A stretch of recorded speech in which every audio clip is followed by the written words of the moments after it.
네, 여러분 반갑습니다.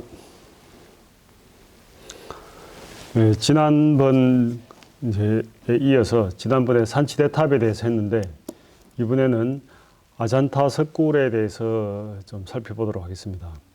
아잔타 석굴에 대해서 먼저 개괄적으로 한번 보고 그 다음에 이제 그 벽화에 대해서도 이제 좀 살펴보는 그런 시간을 가지도록 하겠습니다.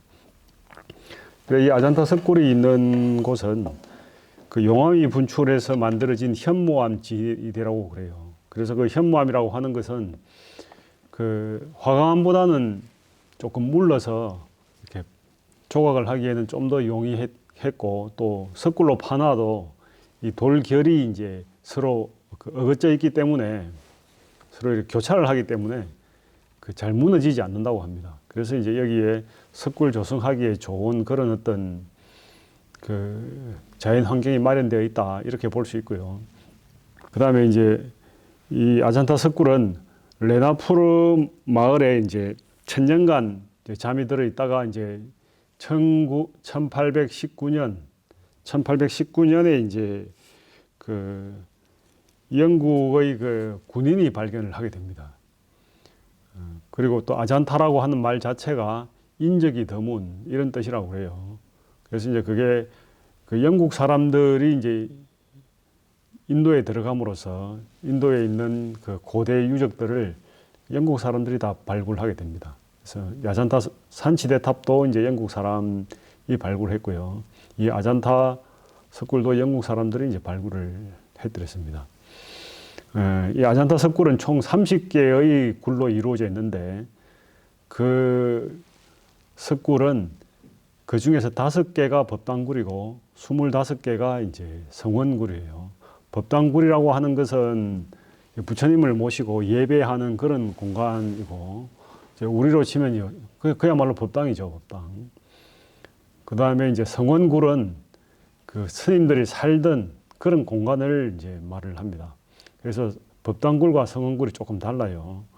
일반적으로 이제 성원굴에는 벽화가 많이 그려졌고요. 법당굴에는 조각이 발달해 있습니다. 그래서 그걸 이제 먼저 한번 살펴보고, 그 다음 또 이제 벽화에 대해서 이야기해 보도록 하겠습니다. 이제 이 아잔타 석굴은 전면에서 보면 이런 모습입니다. 1굴, 2굴이 지금 잘려 나갔습니다. 1굴, 2굴, 3, 4, 5, 6, 7, 8, 9, 10, 11, 12, 13, 14 이렇게 쭉 해서 이제 29굴, 저쪽 28굴이고요. 29굴, 여기에 이제 30굴 이렇게 해서 이제 굴이 30개가 있습니다. 하나하나씩 좀 더 자세히 이렇게 살펴보면 요게 이제 1굴이에요. 제일 첫 부분이죠. 1굴, 2굴, 2굴, 3굴, 4굴, 5굴, 6굴. 이 6굴은 보면 2층으로 되어 있습니다. 이 밑으로 들어가서 2층에도 사람이 이제 보이죠. 2층굴. 이 아잔타에서는 유일한 2층굴입니다. 그리고 이제 이 1굴, 2굴 해서 6굴까지 전부 다 이 성원굴이에요. 이 성원굴들은 이렇게 기둥이 생긴 모양이 이렇게 옆으로 직사각형입니다. 긴 직사각형으로 되어 있고 기둥이 여러 개가 있죠. 여러 개 있습니다. 이 4굴이 가장 큰 굴이라고 할 수 있습니다. 그 다음에 이제 7번 굴, 8번 굴 이렇게 내려가서 이제 요렇게 해서 들어가요. 8번 굴, 9번, 10번 굴은 이제 모양이 좀 다르죠. 이 9번, 10번 굴이 이제 법당굴입니다. 요렇게 이제 기둥이 있는 요런 굴들은 성원굴이고 여기도 보면 이렇게 기둥이 여러 개 있잖아요. 여기도 이렇게 여러 개 있는데 이런 굴들은 이제 성원굴이고 이렇게 2층 높이로 해서 둥근 이런 이제 지붕 모양을 하고 있는 이런 굴들이 이제 법당굴이 되겠습니다. 이 10굴이 가장 먼저 만들어진 굴이에요. 가장 먼저 만들어진 굴. 그 다음에 여기 이제 16굴인데 이 16굴 입구를 보면 이렇게 코끼리 2마리가 있죠. 이 코끼리 2마리가 있는 굴이 이제 16굴입니다. 이렇게 들어가서 2층으로 올라가서 여기가 이제 16굴이 되겠습니다. 17굴. 이 16, 17굴의 벽화가 굉장히 많습니다. 그 다음에 여기 보면 이제 19굴이 있죠. 19굴. 이 19굴도 이제 법당굴이라고 할 수 있죠. 이렇게 이런 모양의 이런 둥근 아치형의 어떤 지붕을 하고 있습니다. 여기 이제 21굴부터 쭉 해서 요게 이제 26굴입니다. 26굴. 26굴도 이제 법당굴이죠. 대표적인 가장 아름다운 법당굴이라고 할 수 있습니다. 조각이 가장 섬세하고 세밀합니다. 그리고 요 29굴도 법당굴인데 이 27, 28, 29굴은 별로 이제 개방이 잘 되지 않는 그런 곳입니다. 별로 유적이 이렇게 잘 남아있지도 않고 조성이 잘 안 되어 있는 것 같아요. 그리고 이제 이걸 보면 이제 이건 미완성의 굴인데 굴을 이렇게 파 들어갈 때 이제 이런 모습으로 파 들어간 모습입니다. 파다가 만 굴인데 이런 굴이 이제 우리에게 주는 의미가 굴을 이런 식으로 파 들어갔다라고 하는 걸 우리가 이제 생각을 할 수 있게 하는 아주 중요한 자료라고 할 수 있습니다. 법당굴에 대해서 조금 더 이렇게 살펴보면 이게 이제 10굴 제일 처음 만들어진 10굴인데요. 이 10굴이 이제 평면도가 이렇게 이제 돌아 나오게 되어 있습니다. 기둥이 이렇게 쭉 배열이 되어 있고 여기에 이제 탑을 모신 거죠. 잘라서 보면 이렇게 되어 있습니다. 탑이 이렇게 있고 기둥들이 쭉 이렇게 있는 그런 모습입니다. 실물 사진을 보면 이렇게 되어 있습니다. 실물 사진은 이제 기둥들이 이렇게 양쪽으로 쭉 도열해 있고 여기 이제 탑이 이렇게 있는 거죠. 이때는 기원전이기 때문에 무불상 시대라고 합니다. 불상을 만들지 않았던 시대. 그래서 이제 탑을 가지고 부처님을 대신했던 그런 시대라고 할 수 있죠. 산지대탑과 유사하게 이렇게 이제 기단이고요. 이게 이제 안다입니다. 안다. 알을 상징하는 그런 안다가 이렇게 형성이 되어 있고 그 위에 이제 평두가 이제 그 위에 이제 이 찰주가 있어야 되는데 그건 이제 없어진 것 같아요. 없어진 거 이런 모습으로 남아 있습니다. 이것이 아잔타 석굴의 최초 굴의 그 실내의 모습입니다. 그런데 이게 이제 불상시대에 오게 되면 이제 좀 양상이 달라집니다. 양상이 달라지는 게 19굴을 보면 이 기단이 굉장히 높아졌죠. 높아지고 이것도 더 동그래졌어요. 그리고 이 안다가 차지하는 크기가 줄어드는 거죠. 기단이 커지고 상륜부도 보면 이렇게 이제 커졌어요. 그리고 거기에 부처님을 이렇게 조각을 해 넣었습니다. 이런 모습으로 이제 바뀌게 됩니다. 그리고 이 기둥도 보면 팔각기둥에서 원기둥으로 이제 바뀌었고 또 이 주변에도 이렇게 조각이 아주 복잡한 이런 조각들이 이제 섬세하게 조각이 됩니다. 그리고 천장을 보면 이렇게 이제 사각 석가래의 모양을 이렇게 냈어요. 이런 게 이제 그 목조 건축의 양식을 모방한 그런 거라고 할 수 있습니다. 이게 이제 19굴, 이건 기원 후에 이제 6세기경에 이제 만들어진 그런 굴이라고 할 수 있고요. 또 이제 26굴을 보면 26굴은 이제 더 화려하죠. 더 화려하고 이제 부처님이 19굴은 서 계셨는데 26굴은 이제 앉아 계십니다. 앉아 계시고 이 기단의 높이가 더 커졌어요. 더 커지고 이 상륙은 조금 줄어들었죠. 그리고 이제 기둥도 전부 다 원기둥이고 조각이 굉장히 세밀하게 이렇게 들어가서 아주 화려한 그런 이제 석굴의 실내인 것을 이제 알 수가 있습니다. 이 법당굴은 이제 보셨다시피 조각이 아주 발달했던 굴들입니다. 근데 이제 그 성원굴의 이제 벽화가 아주 발전했거든요. 그 많이 그려져 있는데 그 벽화에 대해서 좀 자세히 살펴보도록 하겠습니다. 이 벽화는 1굴, 2굴, 16, 17굴에 많이 그려져 있고 남아 있습니다. 먼저 1굴을 보면 실내가 이제 이런 모습이에요. 이제 기둥이 이렇게 있고 이제 뒤에 벽에 이제 벽화가 그려져 있죠. 이 1굴에서 제일 유명한 그 벽화가 연화수 보살도와 금강장 보살도인데 연화수 보살도의 이 표정, 그 시선 이런 게 참 너무도 거하고 깊고 우리로 하여금 감명을 주는 그런 면이 있는 것 같습니다. 그 맞은편에 금강장 보살도가 있어요. 금강장 보살도도 이제 눈이 선정에 들어있는 그런 눈이죠. 그리고 이제 그 자세가 금방이라도 움직일 듯한 그런 역동적인 모습을 이제 보여주고 있습니다. 화려한 보관을 쓰고 있고요. 이런 이제 아주 그 수준 높은 이제 벽화가 여기 이제 1굴에 그려져 있습니다. 1굴에 그려져 있고, 그리고 이제 본생도는 이 1굴에 총 7점이 있는데, 요 현관 딱 들어가면 바로 왼쪽에 12본생이 있습니다. 그다음에 수나다, 긴나리, 아바다나도 있고, 뭐 샹카파라 본생, 마하자나카 본생, 또 여기에 11번에 이제 마하운마가 본생, 또 여기에 참페야 본생, 여기에 마이트리발라 본생, 또 24번에 마하수나사다 본생, 이런 이제 본생도의 그림들이 이제 쭉 그려져 있습니다. 먼저 12본생을 한번 보도록 하죠. 12본생은 부처님께서 이제 그 독수리가 비둘기를 막 이제 잡아먹으려고 쫓아오니까 비둘기가 12왕의 품속으로 이제 뛰어든 거죠. 뛰어들어서 이제 자기의 목숨을 구해달라고 합니다. 그러니까 이 12왕이 독수리에게 그 비둘기를 잡아먹지 마라 이렇게 하니까 독수리가 저걸 먹지 않으면 나는 죽는다. 어떻게 해야 되겠느냐. 이러니까 그러면 내 살을 떼어주겠다. 이렇게 하는 겁니다. 그래서 이제 비둘기의 몸무게만큼의 살을 떼어달라고 이제 하거든요. 그래서 이제 이 저울을 갖다 놓고 이 비둘기를 한쪽에 올려놓고, 이 저울입니다. 이게. 저울을 갖다 한쪽에 올려놓고 이제 12왕의 허벅지 살을 떼서 올리니까 분명히 이제 비둘기 크기만큼을 떼서 올렸는데 비둘기가 더 무거워요.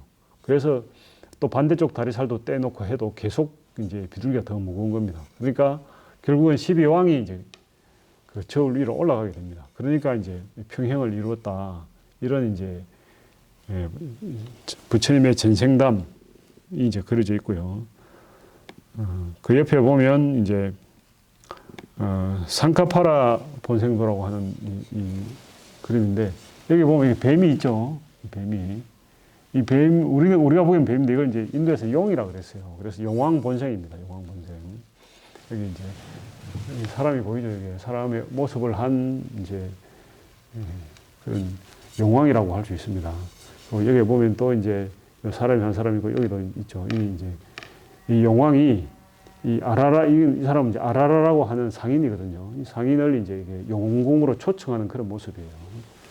그런데 이 이제 상카파라 본생은 자기가 용왕의 그 영화가 부러워서 어떤 사람이 이제 그 용왕으로 태어나기를 바라면서 용왕이 됐는데, 용왕이 되고 나서 보니까 이 영화가 너무 덧없는 거죠. 그래서 다시 이제 사람으로 태어나기 위해서 이제 계를 지키는 과정에서 이 용왕이 이제 강둑에 나가서 계를 지키고 있다가 사람들에게 잡혀가게 됩니다. 그걸 이제 아라라라고 하는 상인이 이제 구해주게 됩니다.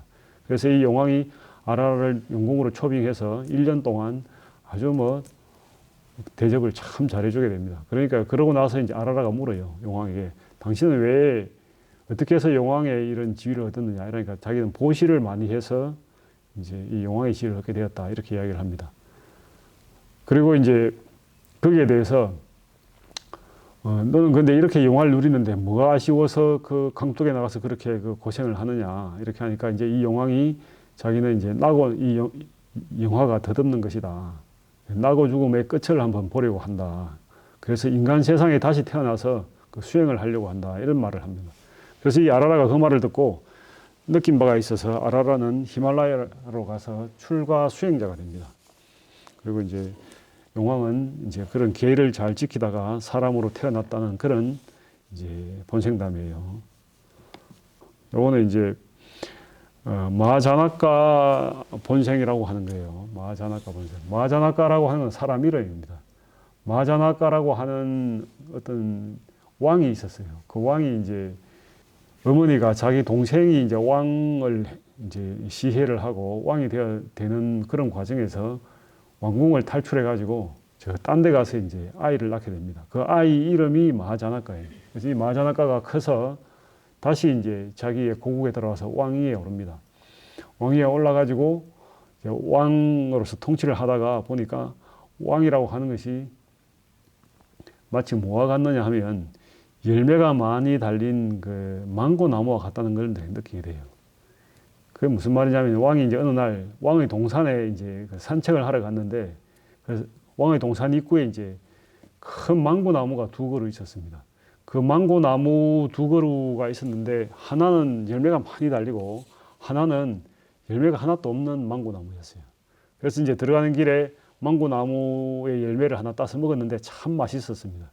그래서 이제 왕이 생각하기를 내가 왕원에서 산책을 하고 돌아오는 길에 이 망고나무를 이제 다 따서 배부르게 먹겠다 이런 생각을 이제 하고 갔다 와서 나오는데 보니까 이미 망고나무 열매는 하나도 없고 가지는 부러지고 나무가 이제 못 쓰게 돼 있는 거예요. 그래 이제 그 옆에 신하에게 물으니까 왜 이렇게 됐느냐 이래 물으니까 왕께서 하나 따먹으셨기 때문에 사람들이 이제 따먹어도 된다고 생각을 해서 망고 열매를 다 따갔다는 거예요. 그리고 따가는 과정에서 이제 나무가 이제 가지도 꺾이고 이렇게 된 거죠. 그래서 그 왕이 그걸 보고 왕의 지위라고 하는 것은 마치 열매가 많은 망고 나무와 같구나 이렇게 생각을 하게 됩니다. 그래서 출가를 결심하게 돼요. 그래서 출가를 하게 되는 그런 본생담인데 왕이나 왕에 비견되는 지위를 버리고 출가하는 것을 대출리라 그럽니다. 그런 대출리를 하셨던 그런 본생담 중에 하나입니다. 그걸 이제 이 그림으로 그려놓은 건데요. 여기 보면 이제 마하자나카 왕이 있고 여기 이제 왕비예요, 왕비. 근데 여기 이제 그리고 여기 이제 무희가 춤을 추고 있죠. 왕궁에서 이제 사는 모습인데요. 여기 보면 재밌는 게 왕과 왕비인데 이 옆에 이제 여자들이 많죠. 궁녀들이겠죠. 이 눈을 한번 보세요. 눈이 참 눈매 구경을 한번 해볼 수 있는 그런 그림입니다. 이굴로 이제 넘어가서 한번 보겠습니다. 이굴. 들어가면 이쪽 벽면에 한사본생이라고 하는 게 있어요. 한사본생은 거위를 한사라고 해요. 거위 본생도가 있고 부처님께서 이제 거위로 태어나신 적이 있습니다. 그런 본생도고 여기는 이제 호명보살도예요. 호명보살이라고 하는 분은 석가모니 부처님께서 도솔처에 계실 때 그 석가모니 부처님의 이름이 호명보살이었어요. 밝음을 보호하는 그러한 보살이다 이런 뜻입니다. 호명보살로 있다가 이제 부처님으로 오셨다 그러죠. 그 호명보살의 그림을 그려놨고요. 그다음에 이 반대편으로 오면 루루 본생, 루루는 사슴입니다. 사슴 본생이 있고 또 비두라 판디타라고 하는 현자의 본생이 있습니다. 여기는 부르나 장로 아바다나가 있고요. 12 본생이 또 있습니다. 1굴에서도 있었는데 2굴에도 이 12 본생이 있어요. 각각의 작품들을 한번 보면 여기 이제 한사 본생인데 맨 밑에 보면 거위가 보이는지 모르겠어요. 거위 두 마리가 있죠. 여기도 있고 여기도 있고 거위 두 마리가 있습니다. 여기 이제 이런 거 연꽃이에요. 연꽃이고 여기가 이제 연못입니다. 연꽃도 피어 있고 한여름 연못이 있는 거죠.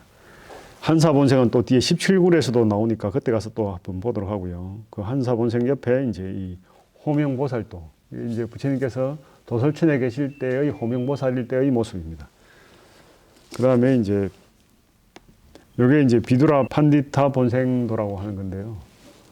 비두라 판디타 본생이라고 하는 것은 부처님께서 이제 비두라 판디타라고 하는 이름의 현자로서 이제 삶을 산 적이 있습니다. 그 당시에 이제 이 쿠르국의 왕, 그 다음에 용왕, 금시조의 왕, 제석천 이렇게 네 명이 친구였습니다. 친구들이었어요. 이 사람들이 이제 포살일 날에 계율을 이제 지키면서 하루를 보낸 다음에 서로 만나가지고 이야기하는데 누가 가장 계율을 잘 지켰느냐 이런 이야기를 하게 됩니다. 그런 이야기를 하는 과정에서 그 용이 금시조가 용을 먹고 살거든요. 근데 이 용이 금시조를 보고 나는 저 금시조를 보면서 원수인데 내가 아무런 성도 내지 않고 잘 참았다. 그래서 나의 이 계율을 지킨 것이 가장 뛰어난 것이다. 이렇게 이야기를 합니다. 그러니까 금시조가 뭐라고 그러느냐 하면 나는 용이 먹이인데 저 나의 먹이를 눈앞에 두고도 먹지 않고 참았으니 나의 계율이 가장 뛰어난 것이다. 이렇게 말을 합니다. 또 제석천은 천상의 즐거움을 다 버리고 내가 이곳에 와서 계율을 지켰으니까 나의 그 이욕의 이 계율을 지킨 것이 가장 뛰어난 것이다. 이렇게 말을 합니다. 그리고 이제 쿠루 왕은 내가 이제 왕으로 있으면서 온갖 그 어떤 영하와 또 많은 또 궁예들이 있잖아요. 그런 애욕을 멀리하고 또 사치하고 이런 것도 멀리하고 오늘 계율을 지켰으니까 나의 이 무욕의 이 계율을 지킨 것이 가장 수승한 것이다. 이렇게 이제 말을 합니다. 그러니까 이제 서로 다 자기가 제일 뛰어나다고 이야기를 하니까 누가 가장 뛰어난지 우리 이제 이 쿠루 왕에게 현자가 있으니까 그 현자에게 가서 물어보자 이렇게 이야기를 합니다. 그러니까 이제 그 현자한테 가서 이제 이 네 명의 왕이 누구의 그 계율을 지킨 것이 가장 뛰어난 것이냐 이렇게 이제 질문을 하게 돼요. 그러니까 이제 이 현자가 뭐라 그러냐 하면 네 사람 모두 다 잘 지켰다. 그리고 사문이라면 그 네 가지 계율을 모두 다 잘 지키는 그런 존재가 진짜 사문이다. 이렇게 말을 하면서 다 훌륭하다고 이야기합니다. 그러니까 이제 이 왕들이 전부 다 기뻐가지고 이제 왕에게 이제 그 현자에게 선물을 하게 되는데 그 중에서 이제 이 용왕이 자기가 가지고 있던 마니주를 이제 이 비두라 판디타 현자에게 이제 선물을 하게 됩니다. 그러고 나서 이제 용궁으로 돌아가니까 자기 그 왕비가 이 용왕을 보고 그 갑자기 마니주가 없어졌거든요. 그러니까 그 마니주 어떻게 했느냐 이렇게 물어봅니다. 그러니까 이제 비두라 판디타라고 하는 현자에게 주었다 이렇게 이야기하니까 이 왕비가 비두라 판디타의 법문을 듣고 싶은 거예요. 그래서 법문을 듣고 싶어서 어떻게 하느냐 하면 나는 비두라 판디타의 심장을 내한테 가져다 주지 않으면 죽겠다 이렇게 합니다. 그렇게 해서 이제 이 용왕이 비두라 판디타의 심장을 어떻게 가져올까 이런 고민을 하다가 자기 딸 이란다티를 시켜가지고 힘센 장군을 하나 이제 사이로 맞아서 이 사이로 하여금 비두라 판디타의 심장을 가져오도록 이렇게 이제 생각을 하게 됩니다. 그래서 그 이란다티가 이제 그네를 타면서 노래를 불러요. 그러니까 이걸 지나가던 그 판지카라고 하는 그 야차 장군이 있어요. 그 야차 장군이 이 노래를 듣고 그 이란다티를 이제 사모하게 됩니다. 그래서 이제 그 비두라 판디타 현자의 심장을 가지러 가게 돼요. 그래서 이제 그 심장을 가지러 가가지고 심장을 이제 뺏어오려고 하니까 그 왕도 있고 해서 잘 이제 그 어떻게 하느냐 하면 이 장군이 그 왕하고 내기를 주사위 던지는 내기를 해가지고 이제 그 이기는 사람이 이제 소원을 들어주자 이렇게 해서 이제 그 내기에서 이겨가지고 비두라 판디타를 이제 자기 소유로 하게 됩니다. 그래서 이제 그 비두라 판디타의 심장을 이제 꺼내려고 하니까 이 비두라 판디타의 심장을 꺼낼 수가 없는 거예요. 이 야차의 힘을 가지고는. 그래서 이제 그 사정 이야기를 하게 됩니다. 그 사정 이야기를 하게 되니까 비두라 판디타가 내가 그러면 용궁에 가겠다, 같이 가겠다 이렇게 해서 이제 용궁에 가서 용왕을 만나고 그 용왕의 왕비를 만나서 이제 법문을 해주고 하는 그런 이제 본생담이에요. 근데 그 내용에 보면 이제 감동적인 그 지혜와 관련된 그런 어떤 여러 가지 이야기들이 많이 나옵니다. 그런 걸 이제 이 그림으로 그려놓은 건데요. 여기 보면 이제 이렇게 뱀이잖아요. 이 용왕을 이야기하는 거예요. 여기 이제 이란다티 공주입니다. 이런 그네를 타면서 노래를 부르니까 이 말이 여기 보이죠, 그죠? 말을 타고 이제 장군이 이란다티에게 반하는 그런 이제 그림을 여기 이제 그려놓은 겁니다.